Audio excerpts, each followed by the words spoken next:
Okay, so I just want to say something about our sponsor, Edney and Edney, Optometrists and Opticians. Not only do they provide exceptional eyewear enabling you perfect vision, but they also pride themselves on giving you the best service on your journey as their client. Their curated eyewear collection feature unique, handmade and luxury pieces from artists and craftsmen across the globe. They are a truly independent business and have no constraints over the products they stock, so if there is something in particular that you're looking for, they will endeavour to deliver. They have an unparalleled selection of world-class eyewear in Tunbridge Wells, including rare limited edition frames and sunglasses. The team are on hand to guide you through their exceptional selection, ensuring you find the perfect look, fit and vision. Check out edneyandedney.com. And now we'll jump back into the podcast. Good morning, everyone. Welcome to A Brilliant Businesses podcast. My name's Nick Bryant, and we're doing something completely different this morning because we're outside, as you can see, and I'm with Oli Corkery. How you doing, Ollie? Good, Nick. Thank you, mate. Thanks for inviting me on. Pleasure. Good to see you. Now, we're at Corker's in Paddock Wood. It's a family-run business which focuses on providing the best outdoor living products and experience that is possible for people. Yeah. And you offer everything needed to make your dream garden come true. Nice words on your website. Ollie, tell us how this beautiful place all came about.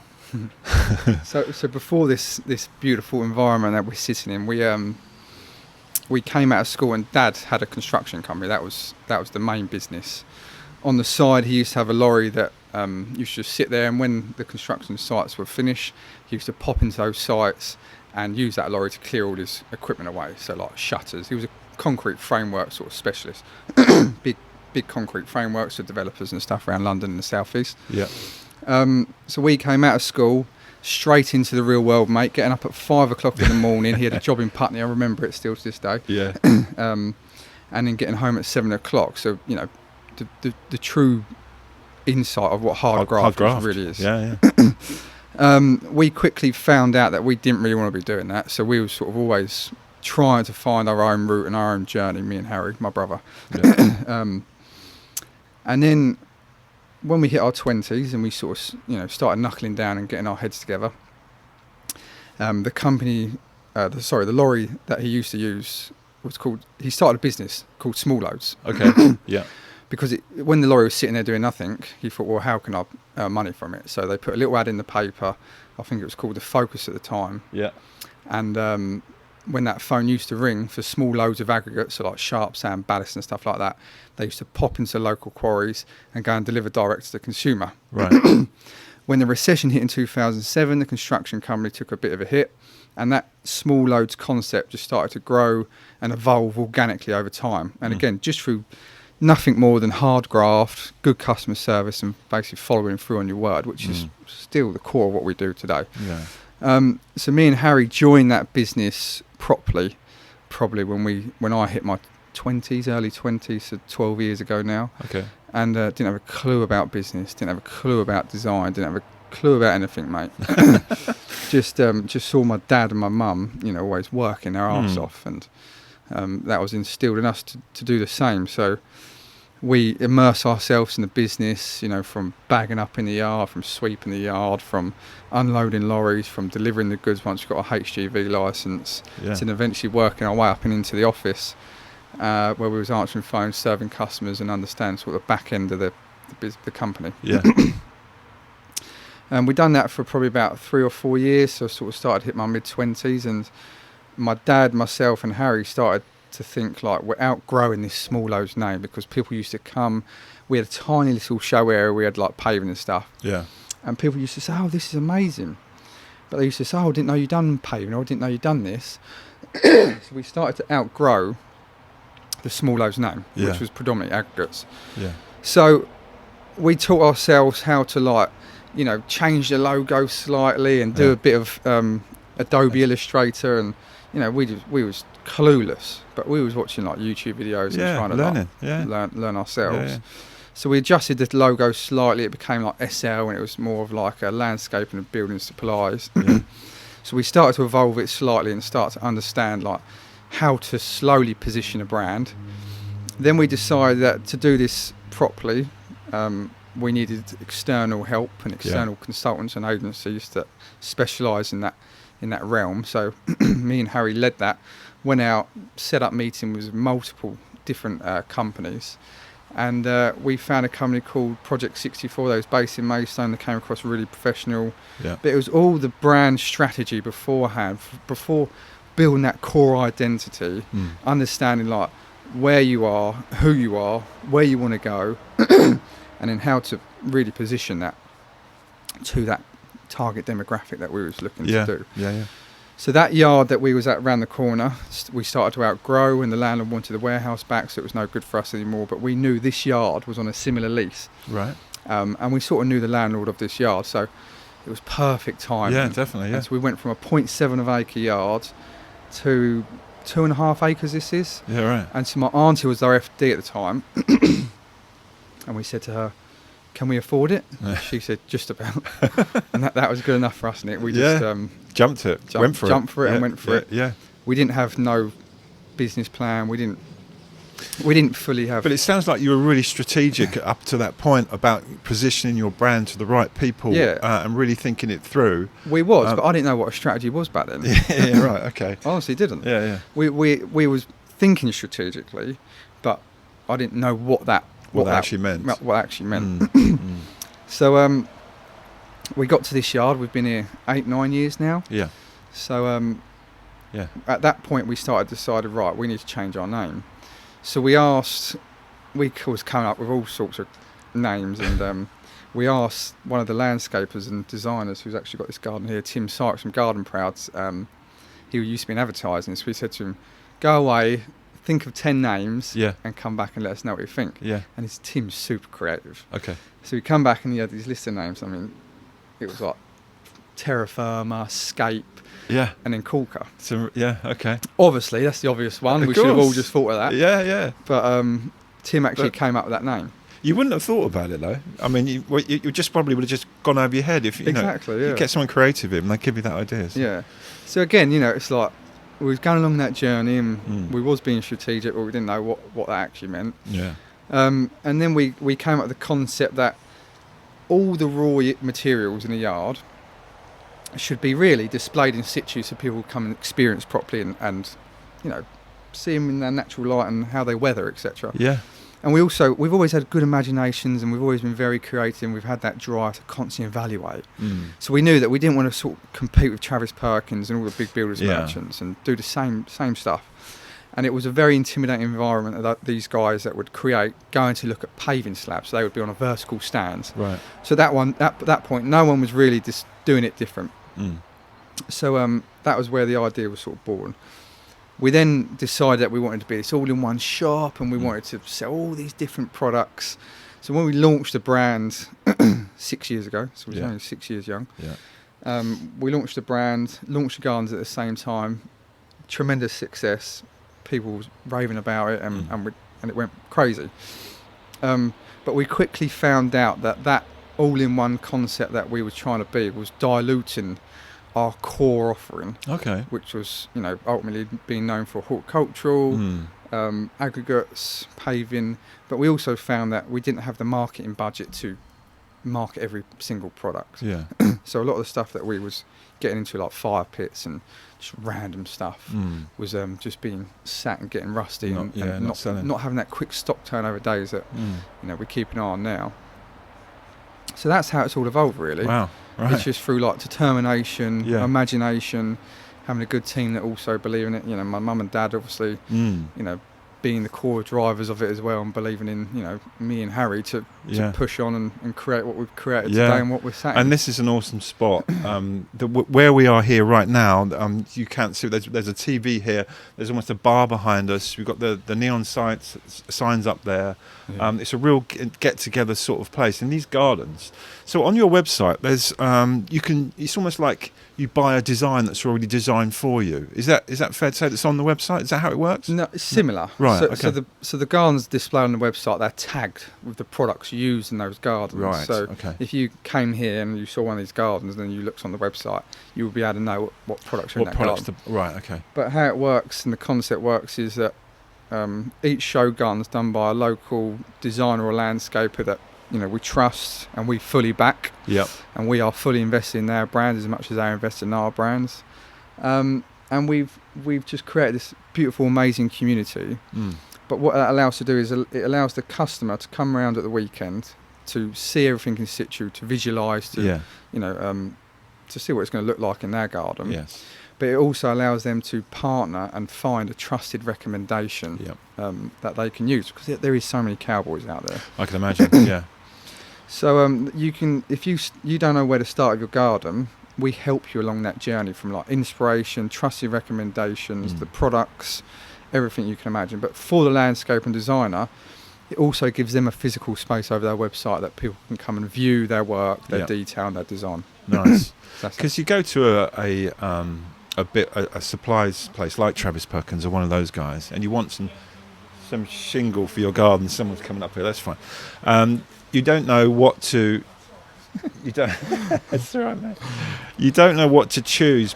But when you can see it in situ, like in a pathway, it's really going to help your decision on which size shingle to buy or something like that. Exactly, mate. Yeah. Okay. When you compare it with different, material palettes and different tones and different textures, and I think that's the great thing about it. And when you're in an environment where it's meant to be outside, you're not in a sterile warehouse with horrible lights over the top of you. Yeah. You can really feel yourself immersed in the gardens and experience what a proper garden should be like. Yeah. What do you do on a day-to-day basis then? Is it purely marketing for you, making more people aware of this, or? So my day is heavily focused on this business. 80% of my time is on this business, 20% is on the development business we've just started. Yeah. But we've got such a good team here that it pretty much runs itself. And then my job, is basically sort of more high level. I will answer the phones, I will serve customers still, I will still do every single thing in this business if I have to. Yeah. But I've got a team there that can do that, so it allows me to focus on the marketing, the opportunities, where we're going next, where we're steering the ship. Do stuff like this with you to go out and just continue to expand the umbrella of things that we're doing. And it's good that you've got the space to do that, because some business owners are so busy doing, trying to get this done, getting that done. But you strike me as this kind of person that's got some time to concentrate on the right things. Yeah, and I think we've learnt from my mum and dad to be able to leverage skills, time, and basically people to have more time to focus on the growth stuff. Yeah. So that's where we're really trying to set ourselves up. And I've only been really in that position since coming out of COVID. Yeah, right. In COVID, we were so understaffed. I was actually in the lorry driving the lorry. So we've been on one hell of a journey. It's been like just up and down all the time, just pure resilience to get through. Having your foot on the throttle, being all in. There's no quitting. No, it's all in it. Yeah, good for you. There was something I was going to ask you when you were talking. Something came into my head, which was about the team, because you mentioned the team. Your dad still works in the business, does he? Yeah, very much so. He's out there doing stock check. He's there. Yeah. So just run through who's in the team. So there's me. Yeah. Camilla, our head of marketing. There's my dad. There's my mum. There's Chloe, our branch manager. There's Luke, our assistant branch manager. There's Robin, the lorry driver, Neil, Simon.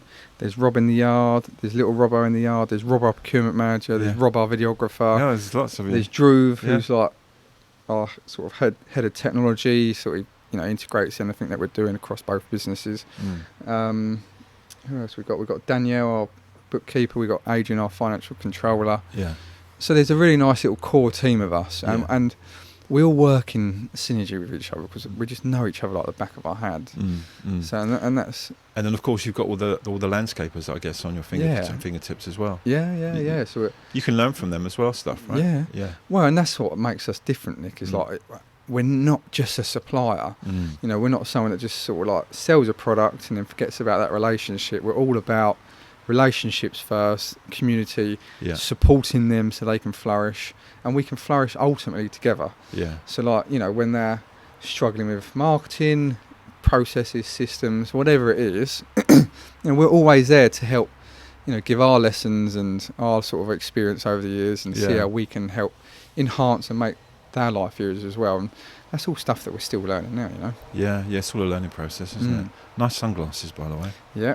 Where'd you get them from? From Edney and Edney. Very nice. Are they Jack Mary Marsh? They are, yeah. So happens that I have some too. Very nice. We share our sunglasses. They are just awesome. They're the ones out the gentlemen, are they? They are, yes. Yeah, Ray Very Winston slick. wears them. Yeah.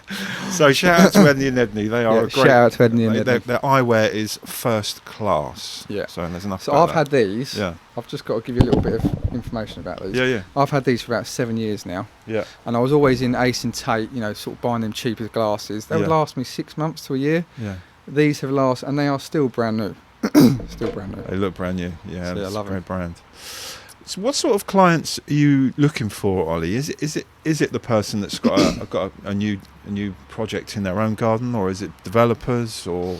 Yeah, mainly quite a wide demographic really, because we have trade and we have retail. But retail is anyone that is doing up their garden, want quality products, they want good service, and they value all that good stuff. Yeah. Okay. Our client isn't the person that wants to go shop around, send us quotes online. Yeah. That's just not our client. Yeah. We're not interested in doing that. No. Because that's just one race to the bottom. Yeah. So we're not interested in doing that. Okay. Trade side, we are interested in working with trade and designers that, share the same values and have the same passion as we do of the industry and business itself. And that's really who we attract and who we target. And it's not rocket science. It's, marketing your product well and showcasing the people and bringing those people together in that environment you've created and providing that experience that, we've all worked so hard, including the designers and landscapers, to create. Yeah. And your business is so pictorial, so you must have social media is probably quite easy for you. It is, yeah. Well, not easy, but at least you've got great pictures. Some businesses struggle with imagery, and you will have no problems with that. I wouldn't have thought. Exactly. Yeah. So Rob, our videographer, he's in 1 day a week. Yeah. And Camilla will manage his time and work out what he's shooting and stuff. But you'll be surprised. We're getting to the point where we might need him 2 days a week, just because there's so much that we need to try and squeeze in, like all the garden talks, edits, keeping photos up to date throughout here, and especially with all the development stuff we're doing now is a lot of his time's being pulled into that business as well. So yeah. And you have events here, did you say? Yeah. So garden talks. So we do a garden party. Yeah. In April. Yeah. Where we do a daytime 10% off for retail, kickstart the season, and then we do an evening time. But the weather's been so shocking this year that we was all partying in the rain, which was the first time ever, so can't complain too much. No. But then we do garden talks, which is similar to this.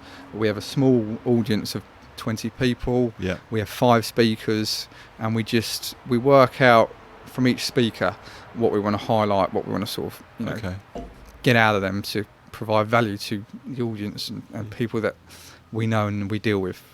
Yeah, no, that sounds good. I mean, it's a perfect space for events, and there's lots of lovely sofas around. And I mean, if you haven't been down there, please come down there, because it's such a beautiful spot to just to hang out. You just got to constantly battle the weather. Yeah, of course. Think, right, how's it going to be? Because we got one Friday. Yeah, right. If you're free, come down. Yeah. So we got one Friday, and I'm always just keeping an eye on that weather, what's going on with it. It makes a big difference, doesn't it? Especially when you've got all these cushions out and stuff like that. But, so this is all Sun's Lifestyle fans. So shout out them boys, they're good friends of mine. Okay. It's all quick drying foam. You can keep this out all year round, and it's very comfy. It is very comfy. Yeah. I should like to sit back a bit. And what are they called again? Sun's Lifestyle. Sun's Lifestyle. Yeah, we'll put a link in for them as well. And we are sat in Karen McClure's garden.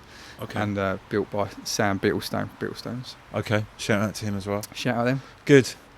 All right, Ollie. Well, that's awesome. I mean, where do you want to go with the future with the business? How does that hold up for you? So we want to grow this concept further to include hospitality. Okay. So you can work from there. You can, party from there in the evening if you want, and come and socialise. And ultimately, we want to inspire people to get away from the screens and have proper human and social connections, which I think is getting a lot sort of more distance and lost this year. Outdoor living is healthy, exactly. Yeah. And inspire the masses to be more invested in their health. Be outside with nature and just continue growing in terms of our knowledge and the people we're around, and just never ever switching off and constantly evaluating. You love it though, don't you? I love it. Yeah, I love it. Non-stop. Yeah. It's full on. Two young boys, 6 and 3. Oh, good for you. Young family. Yeah. 2 businesses. but I love it, Nick. If there was more, I'd take more. Yeah, good for you. Yeah, well, I'm sure there will be more as you go. And that's why it's important. I was discussing, at that sort of front end of the conversation is leveraging teams and leveraging people and resources and time just to be able to just think clearly and keep moving forward. Yeah, good for you. So please, if anyone is interested or wants some help with outdoor living, then please come down here. We're in Paddock Wood. The website is corkers.co.uk. Corker.co.uk. Yeah, without the S. Without the S, corker.co.uk. I'll put the link down below. You can check it out there. Look at all their lovely gardens on the site, but please come down because this is where you get the feeling for it, isn't it? 100%. Yeah. So Oli, thank you for you, inviting me in. It's a beautiful space. I've had a great time here, and first one outside. Yeah, absolutely. First podcast outside. Yeah, I think it is. Appreciate you inviting me on, Nick. Thank you very much. No problem. Thank you again, and we'll see you all for another podcast soon. Cheers. See you soon.